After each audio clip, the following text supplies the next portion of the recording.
Salut à tous et à toutes. Alors le titre de la vidéo d'aujourd'hui c'est Facebook et Instagram, des plateformes trop addictives. Alors on le sait, Meta, la société mère de Facebook et Instagram, elle se retrouve dans le collimateur de la justice américaine. Il y a 42 procureurs généraux d'État qui ont déposé une plainte accusant l'entreprise de concevoir des fonctionnalités addictives sur ces plateformes populaires de médias sociaux.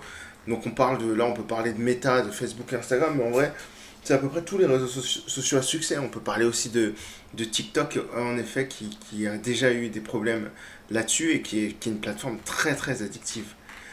Et donc ces procureurs, ils soutiennent que Meta, il a fait passer les profits de Meta avant la protection des utilisateurs et en créant des fonctionnalités qui encouragent l'engagement continu malgré les avertissements des experts en santé mentale.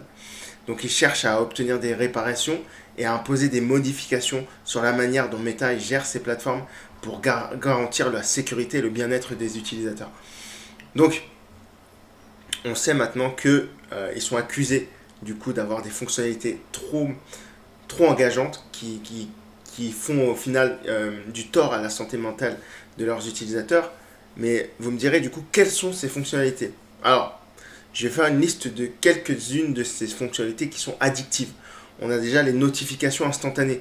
Les notifications en temps réel, elles incitent les utilisateurs à vérifier fréquemment leur compte pour voir s'ils ont reçu de nouveaux likes, des commentaires ou des messages. C'est très très addictif. Les notifications, ça te fait un dopamine rush à chaque fois que tu as une notif. Tu as la boucle de rétroaction positive. Ça veut dire que ça crée une boucle vicieuse plutôt dans ce cas-là. Recevoir des likes et des commentaires, ça peut procurer une satisfaction immédiate. Ça crée une boucle de rétroaction positive qui encourage les utilisateurs à poster davantage pour continuer à recevoir cette validation sociale qui est totalement addictive. Euh, En 3, tu as le contenu sans fin. Le flux sans fin. C'est-à-dire, quand tu vas dans ta page d'accueil, tu vois un flux sans fin de contenu qui est nouveau, qui est intéressant, et ça encourage une consommation incompulsive du contenu qui rend difficile pour les utilisateurs d'en décrocher. Ça aussi, c'est très dangereux. Tu as la comparaison sociale. Tu as les utilisateurs ils se retrouvent à comparer leur vie à celle des autres, et ça encourage à passer plus de temps sur la plateforme pour maintenir une image sociale désirable. Et tu as l'algorithme de personnalisation, les algorithmes de Facebook et Instagram, ils sont conçus pour montrer aux utilisateurs le contenu qui est susceptible de les intéresser, ce qui peut les maintenir engagés sur la plateforme pendant de longues périodes.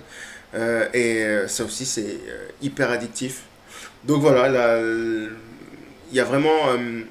faut vraiment un recours collectif contre Meta et contre, en général, les plateformes de réseaux sociaux, parce que pour l'importance qu'elles ont, parce qu'elles ont un impact important sur la santé mentale, notamment chez les jeunes utilisateurs et chez tous les utilisateurs.